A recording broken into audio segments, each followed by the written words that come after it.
The Unscrewed Mind.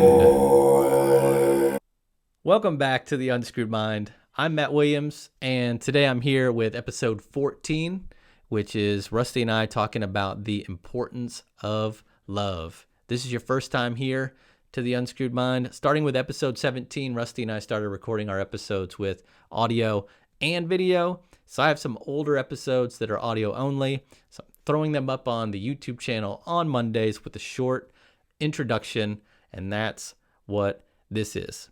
In one of our earlier episodes, Rusty and I talked about the Hawkins scale, and that is where every emotion has a vibration, and that vibration is what you send out into the universe. The universe picks up that vibration, turns around and gives you more of what you're putting out.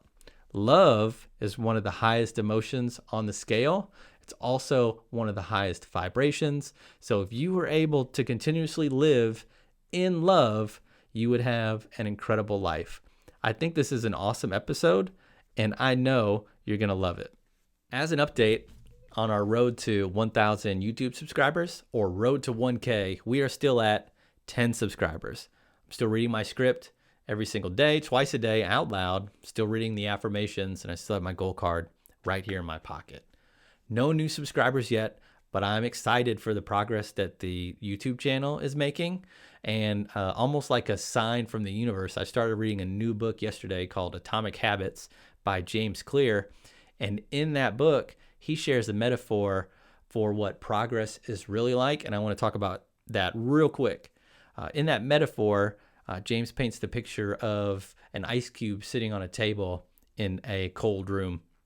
The room is 25 degrees, and slowly we turn the temperature up in that room. So we go from 25 degrees to 26, 27, 28, and there's no change to that ice cube at all. 29, 30, still no change. 31, nothing. Then we turn the temperature up to 32 degrees, and the ice cube starts to melt. Just a slight degree shift, no different than all the other increases, resulted in a huge change. Similarly, habits often appear to make no difference until you cross a critical threshold and reach a new level of performance. You see, progress doesn't happen in a linear fashion. Sometimes it ends up being stored energy until there is a huge breakthrough, and then success seems like it happens overnight. We at the Unscrewed Mind have a lot of stored potential energy, and the breakthrough is imminent. Thanks for watching. Thanks for listening, and I'll see you on the next video. Okay, so what is this? Welcome to Unscrewed Mind number. Ooh. Dude, I need to write down what number we're on at minimum, so I know where I'm at. So last time was lucky number 13, so this is 14. Ooh, lucky number 14. And yeah, ooh, even luckier number 14. One more than 13's got to be luckier than 13 or something.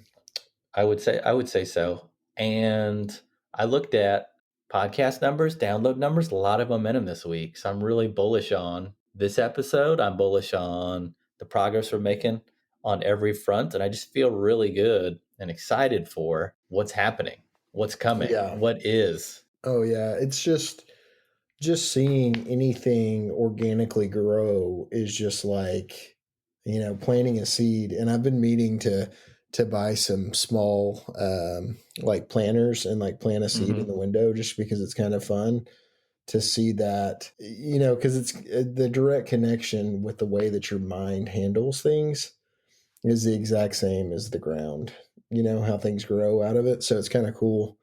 And I haven't really grown anything since I was like, 10 years old or something.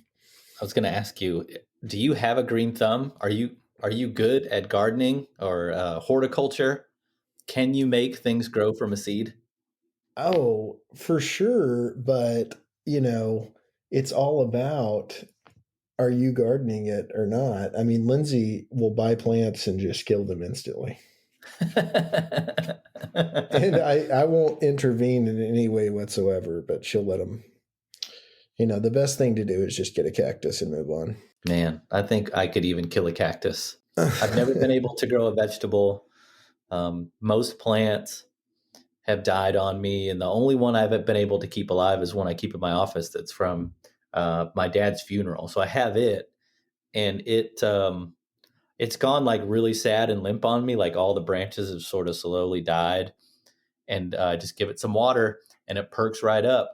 And it's been going strong now for almost 4 years, which is the longest I've kept anything green alive. Man, and it moved too. Yeah, it made it through the move. It's made it through, a couple winters. The biggest, I think, threat to its existence now is I have to keep my door shut because the kitten we have likes to dig in the dirt that's in the pot. So there's been a couple of times where I've left the door open overnight and I've come downstairs and just like all the dirt is dug out and the roots are exposed and I have to like add dirt back and vacuum. So it's even survived a kitten so far. So I think it's here for the long haul. Hopefully like how long can plants live? Do you think it'll outlive me? Is it possible it could outlive me? I think that's the answer is forever. No, maybe. I mean, like how many? I guess plants. I mean, I've never heard of a plant getting old and die. I mean, that doesn't. I don't think that's. I don't think that's a thing. That's true. That's true. Yeah, I don't even want to Google that. It's just not even. Plants die, and Google doesn't even return anything in the search window. It's just like seriously. Okay, so Unscrewed Mind number 14. And the topic is love.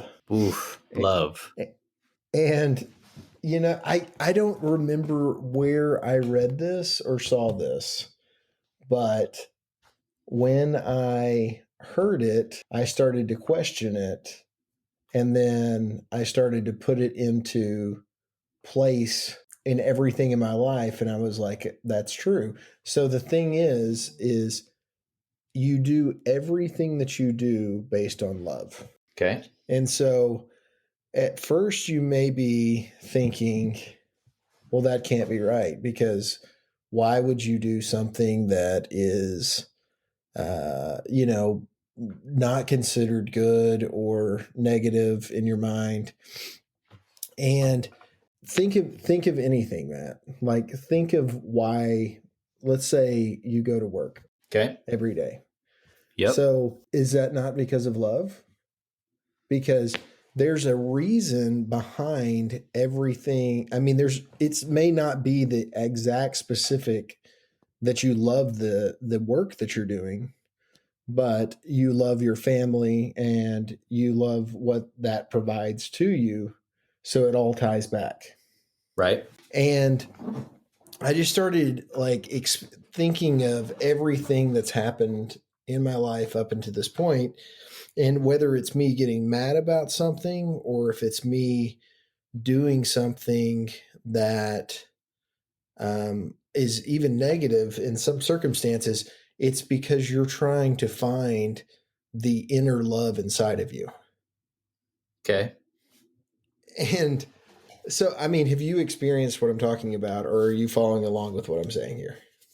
I'm just following along with what you're saying. I think on many levels, everything you do is to be loved, find love, or to feel love in some way, shape, or form. So, I mean, I totally agree with what you're saying, and I think love is the basis for a lot of things we do. Well, when I look at my goals, they really are, when I really boil it down, none of them really mean that much to me on a surface level. I mean, it's going to be exciting to be able to accomplish the goal. But is what I'm really searching for is the feeling of that goal accomplished.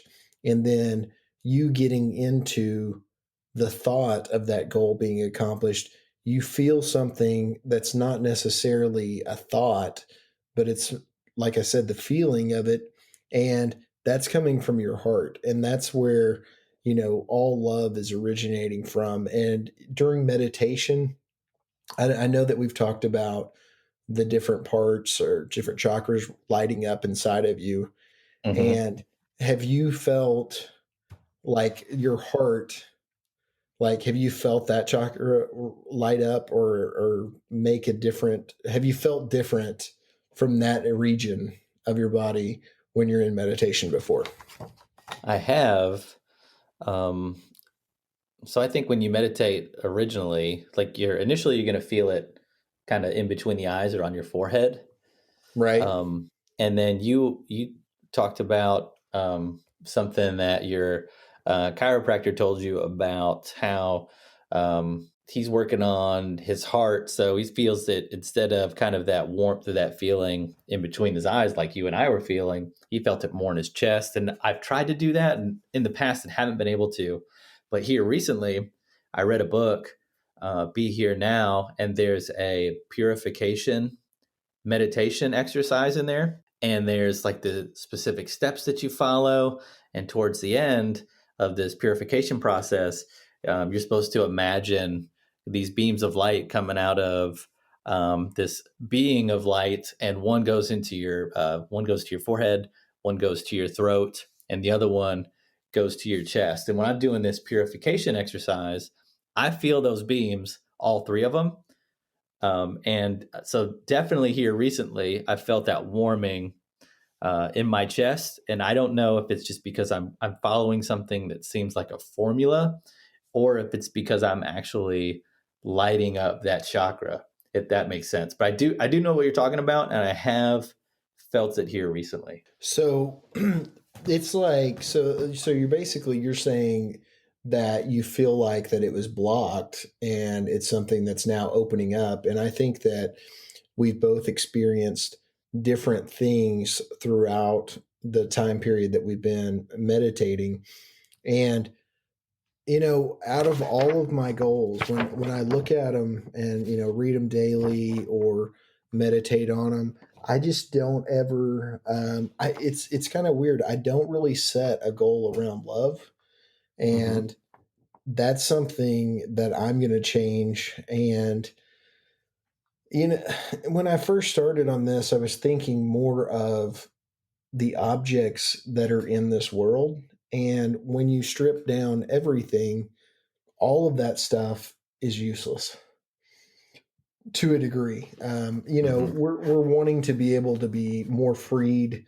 I mean, I think that anybody that's really chasing after money is wanting to um, be free from everything. That's what money really does. Is it gives you a freedom, which Mm-hmm. gives you a loving feeling, which makes you able to provide for the people you love, and that kind of thing. So the things that you can do to open up your heart chakra and start feeling more love and start thinking about your goals from a loving way is to forgive yourself first and foremost. And that is so difficult for me because I am always thinking that I'm not doing enough or I haven't done enough or I feel bad because I didn't do this or didn't do that or looking back, but living in outside of the moment, like we've talked about, you got to stay into the Mm-hmm. moment. And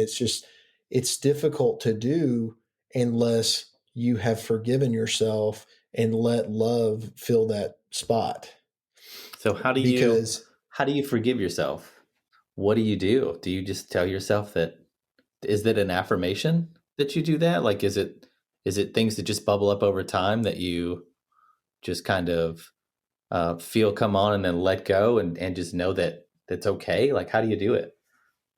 I think that it's definitely affirmations can be helpful, and then setting the goal, setting one of your goals to feel more love. But a affirmation would be, that you're open to love, that you forgive yourself and others, and Mm-hmm. that you love yourself and all other human beings, and just asking for an open heart towards other people.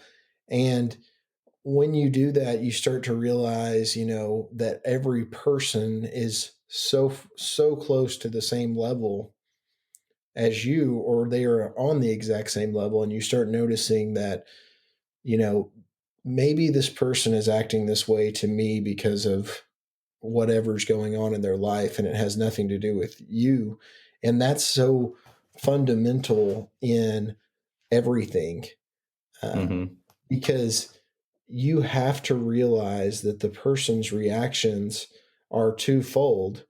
It's one, your inner thoughts, so how you're feeling about them, whether you're loving them unconditionally or not.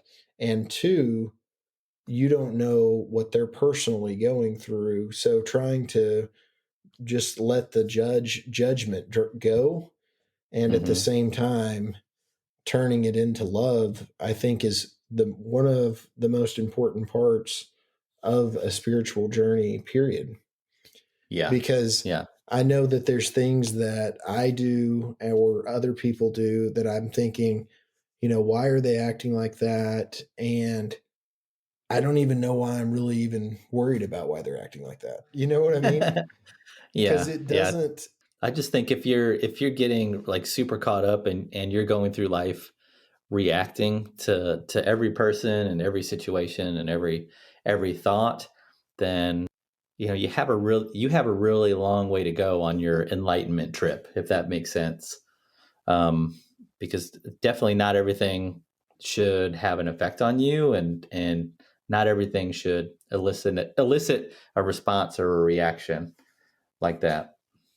And, even years into this, and it's just every day you learn more and more. And I just have really struggled, even today, to love myself fully. And I don't know. I can't give an exact answer on what every person needs to do, because I think that Hmm. it's an ongoing struggle, because we hold ourselves to a certain standard. And, going back to turning off all stuff that's outside of you and stop listening to other people's ideals, is loving yourself also, because you're going to end up on paths that you don't want to be on, because you were looking for fulfillment from that person, or you're trying to fulfill something to prove something to somebody else. Hmm. And you're not asking, well, does that make me want to love? Does that bring love to me? And so I think when you're writing down your goals, starting with a thought of love before you start to write, I think is a really great step. But pretty much all of my goals are centered around achievements with my family, achievements with my job, business, podcast, health, and every one of them, I can tell you exactly where love comes into play with them. Hmm. And then you got to ask it even further: is, am I grasping onto love too hard now?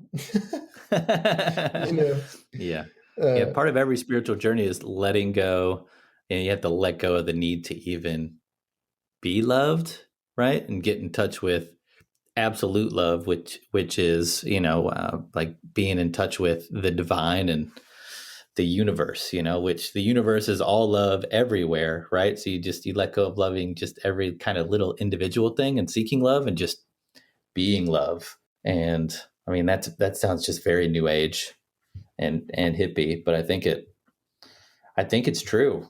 and then you have to look at just today, in today's world. It seems like there's so much division between people on so many different things. And when you bring the person in and you sit them side by side, you'll notice that the person is really not as far off as it's being portrayed to you. You know what I mean?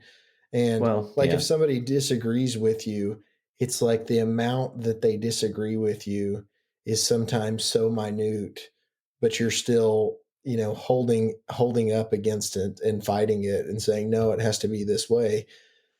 And we're not looking at the broader scope of, well, what does this person want? What's the other 99% of this person? You know what I mean? Yeah, you got to be really careful allowing the world or the media or sporting teams or whatever, allowing like a really insignificant item to determine whether or not you and another person can be in the same room. You and I, Rusty, we don't agree on everything, I but we mean, I've have even seen we have a lot of somebody really on. good conversations, and we know that the other 90 million things that we could talk about, we're going to have some common ground on, and that's where we choose to spend all of our time. That sorry, I jumped in, but that reminded me of a customer that literally didn't want to work with someone because of who they liked as a football team. Mm, And yeah, it's just like, pretty that's crazy. just a perfect example of how that is. So how could anybody think that that's important? But at the same But time, am like I in the grand taking away scheme of from things, somebody? is that any more significant than someone's political affiliation or the color of their skin or what school they go to or the kind of car that they drive? Like when you boil all down and you look at something on an infinite level, none of it matters. Yeah. None of it really matters. So, I mean, just, when you're writing your goals, think about love when you're writing them. Figure out like what is truly driving you behind a goal and ask, is that goal going to really bring you to the feeling of the love that you're looking for? Or is it just an idea that you think is going to give you that love? Because if you can identify that, you may already have what you're looking for, but you're just trying to enhance it. And I mean that by, you may be trying to impress somebody or you may be trying to do something for someone else. And if you were to just show them how much you love them, that may be more important than you achieving whatever it is that your goal is. Mm-hmm. Did I Ooh, just go? Was that a lot of words there? It seemed like it was, no, but no, it's very good. I just, you know something as simple as wanting to be a better dad is, I think, something that you and I both strive for every day, is to be better for our families. Mm-hmm. And how simple is it to do that? But how often do we not do it because of something that's important, in quotes, getting in the way of us spending that time or whatever? So, just analyze what you want, and then see if there's other ways to get to what you want, and ask for guidance on getting there. Mm-hmm. When I you I say don't ask know. It for just guidance, what do you mean? Like, is that I while mean, when you're when meditating? you're Like, ask for yeah, when you're guidance? meditating, when you're reading your goals, just think about the ways that they could be achieved, but don't limit the way that they could be achieved at the same time. But just be open to things coming from you from any direction. And don't just say that the only way that I'm going to be a better dad is if I do these steps, because it's a limitation.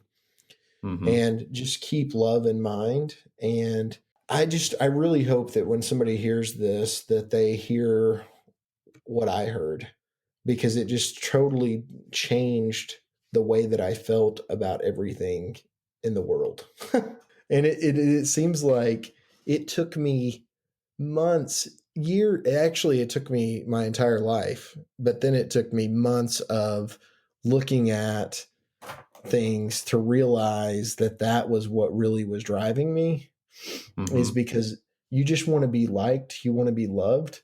And when we have the kind of world that we're living in, and you see the people that are being put up on pedestals, and everybody saying, "Oh, I love this person, they can sing so well, or they've made so much money with this or whatever." And it's that's like the desire that you're going after. You're wanting people to love you the same way that that person's being loved. Mm-hmm. And that's what it really boils down to. But we don't even know if that person feels the same amount of love that you feel already, because we've got an idea about how they feel and we don't know. Mm-hmm. Genuinely, you don't know. So I think just, focus on your heart chakra, tell yourself that you're loving, and try to do something loving for somebody in your life on a daily basis. And when somebody responds to you in a way that upsets you, try to feel how they feel before you respond. Mm-hmm. Because Mm-hmm. Put yourself in their I shoes. Yep. have been horrible at, in the past, making knee jerk reactions to things, and then I'm regretting them. And if I would have just taken an extra couple of seconds to think about it from a loving standpoint, I wouldn't be in so many situations that I created for myself. And so that's why it's really, I mean, that's why this topic is so important to me. And I think that it can become something that's very important for everyone. And one thing to keep in mind too is, we talk a lot about the law of vibration and how emotions and how the feelings that you have, send this frequency out into the universe, and you attract more of that. I think love is one of the highest frequency emotions that you can actually have or put out. And if when you're working on yourself and you're constantly pondering love, and your goals are to be more loved, and you're handing out and doing more things from a position of love, you're sending that. You're like a beacon, right? And you're sending that information out into the universe. The universe is going to give you more things to feel loved and be loved for. And it's like it's almost like a big snowball that starts rolling downhill. You're get that love and that feeling is going to pick up speed, and it's going to carry momentum, and you'll stop seeing, or you'll stop being presented with situations that you have to react negatively to, and you'll get more situations that are going to elicit positive reactions. It's just how things work. So, be on the lookout for that. And as you work on yourself, and as you're training yourself to be more loving, the universe is going to notice that, and it's going to give you more of that. And it's positive. It's a good thing. Oh, for sure, for sure. And then seeing the way that the people are, once you have that loving vibration that you're giving off, seeing the people, random people treating you differently is so incredible, Mm-hmm. because it's something unexplainable. Like it's like that saying where who, I don't even remember what it was off, but it's like the person asks how the people are in town, and the person responds, they say, well, how was the people that were in the town that you were coming from? And they're like, oh, they were mean and hateful and nobody got along. And they're like, yep, that's about how the people are here, because it's your thought that's actually creating it. Mm-hmm. And so Mm-hmm. then another person comes along and asks the same question, and they're like, oh, I lived in the best town. Everybody took care of everybody and things were great. And they're like, oh, yeah, that's how it is here too. So it's all about just the way that you perceive it. Yeah. Have you heard that before, or did I? No, but I think it makes perfect sense. You bring the town. You're the town. You bring the town with you. So It's bring the absolutely town of true. love. Man, I'm moving to Love Town. You know what I'm saying? When Carrie gets home later, I'm gonna ask if she wants to go on a Yeah. trip to Love Town. Good luck on that one. How, Yeah. you've been married for how long now? No, I'm just kidding. Man, oh, phew, I didn't say it fast enough, so now I'm in trouble. Since 2006, so coming up on 15 years, and this is actually, this year will be our 20th year together. Day after Valentine's Day is the day we met. So Nice. back in 2001, crazy. Yeah, that is wild. Mm-hmm. I think I've been, I think I'm at I don't even know how many years either, so that's bad. 13 or 14. But I think that you guys are a lot like us. We don't really track that kind of stuff down to the minute, but maybe I'm wrong. Nope. I'm one of the lucky ones. I have our marriage invitation is framed and it's on top of my dresser in my bedroom. So if I ever forget, I just have to be like, oh man, I forgot something in the bedroom, and they just go in there and it says 2006, so I know what it is. I'm pretty sure like that the early years when I didn't know, that was a great tool to have. I'm pretty sure that Lindsay and I have actually celebrated our anniversary on different months. Because we can't remember if it was June or July. And I mean, So I'm good. it's June, but I'm just saying, I think that like in the past, we were like, oh, we missed the date, like, well, like a couple weeks into July. And Mm-hmm. I'm probably wrong right now. So anyway, good times. That's a sign of a healthy relationship if little things like that Yeah. don't derail it for So no reason. thankful. So thankful for that right there. So full of love right now. Well, everybody out there, love yourself and love others. And let's Because create we a love better you, world. and we'll Let's see you on create the a better next. world together. Become a part of the Unscrewed Mind by following us on Twitter, Instagram, and YouTube at Unscrewed Mind. Also, feel free to email Rusty and I. Our address is unscrewedmind@gmail.com. Tell us what you thought of the show, pitch a subject for a future show, or just say hi. And until next time, stay grateful.